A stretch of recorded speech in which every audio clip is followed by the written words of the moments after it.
کوئٹہ میں بلوچستان اسمبلی کا اجلاس اسپیکر بلوچستان اسمبلی عبدالخالق اچکزئی کی زیر صدارت منعقد ہوا۔ اجلاس میں جہاں سیف منگل، زمرد خان اچکزئی اور نواب زادہ زرین مگسی نے حلف اٹھایا۔ اجلاس میں 2 قرارداد پیش کی گئیں جو کہ کراچی قومی شاہراہ اور 9 مئی کے حوالے سے تھیں، جہاں 9 مئی کے حوالے سے صادق عمرانی نے مذمتی قرارداد پیش کی اور مختلف وزراء نے بھی 9 مئی کے واقعے پر مذمت کرتے ہوئے کہا کہ 9 مئی پاکستان کی تاریخ میں پاکستان کی سالمیت پر ایک حملہ تھا۔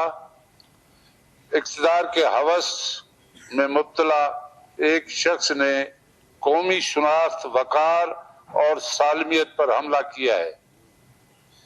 اپنے کارکنوں کو غیر ضروری اور بلا وجہ اشتعال میں لا کر پاکستان کے قومی اداروں کے خلاف استعمال کیا ہے۔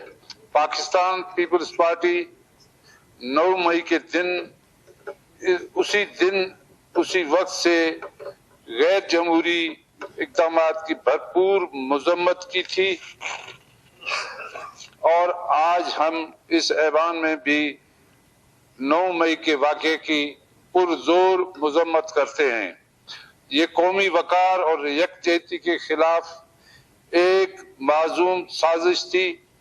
9 مئی کے دن قوم کے عقل اور سازشی عناصر اپنی فتح کا جشن منا رہے تھے۔ محمد علی جناح ہاؤس لاہور میں اس کے تاریخی اہمیت کی بھی پرواہ نہ کرتے ہوئے اس کو جلایا گیا، وہاں لوٹ مار مچائی گئی، ہم اس کی بھی مذمت کرتے ہیں۔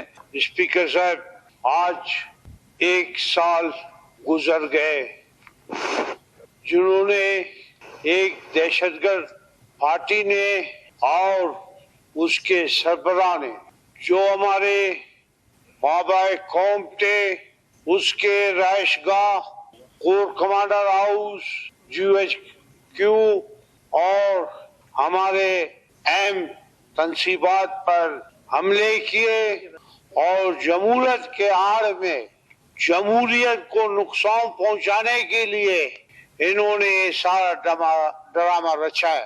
اس میں 2 رائے ہے نہیں، اس کے لیے ایک judicial commission of supreme court chief justice کی سربراہی میں بنایا جائے تاکہ لوگوں کا صحیح طریقے سے پتہ چلایا جائے اور انہیں لوگوں کے سامنے کیف کردار تک پہنچایا جائے۔ ایک بلیک ڈے تھا 9 مئی کو، ایک منظم طریقے سے، ایک سوچے سمجھے منصوبے کے تحت جو واقعات کیے گئے، وہ تمام واقعات انتہائی افسوسناک تھے، انتہائی دل خراش تھے، اور ان تمام واقعات کی ہم بھرپور انداز میں مذمت کرتے ہیں۔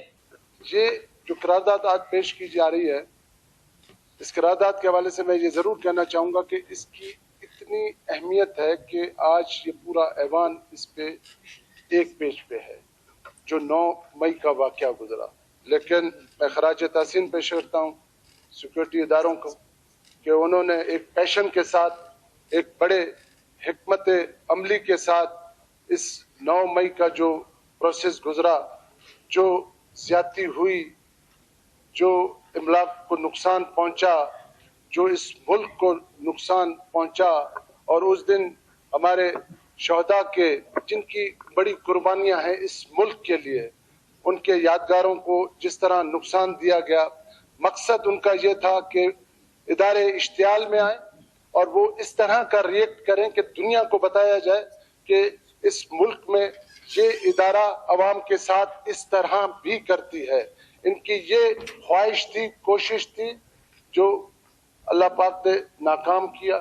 وزراء کا کہنا تھا کہ یہ دن تا قیامت یوم سیاہ کے طور پر منایا جائے گا۔ یہ ایوان افواج پاکستان پر مکمل اعتماد، یکجہتی اور بھرپور حمایت کا اظہار کرتی ہے اور وفاقی حکومت سے مطالبہ کرتی ہے کہ 9 مئی 2023 کے منصوبہ سازوں اور سہولت کاروں کے خلاف فوری کارروائی عمل میں لائی جائے اور 9 مئی کے ملزمان کو قرار واقعی سزا ملنی چاہیے۔ وش نیوز، کوئٹہ، بلوچستان۔